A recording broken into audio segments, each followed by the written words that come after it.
$1,000,000 در ازای رد شدن از این پل، اما یه چالش بزرگ داره. بریم با هم ببینیم. دیگه خدای سختی میگیره بگم هر دقیقه لایک کنید، ولی خب لایک کنید.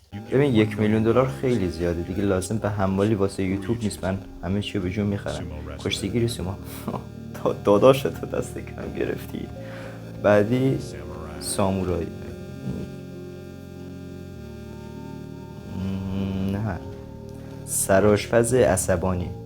اینو رد میشم دیگه چی؟ جا خالی میدم میرم. شوالیه تاریکی. آقا قراره $1,000,000 پول به ما بدی آقا، این چیه میفرستی؟ بعدی چیه؟ شوالیه تاریکی 2 بود، این نینجاه. نینجا هم سخته. بعدی بوکسور. از گزینه‌های قبلی بهتره، ولی خب بازم بوکسوره. ببین یه بوکسوره، نمیشه دست کم گرفت. این چیه؟ لپرکان؟ لپرکان؟ لپری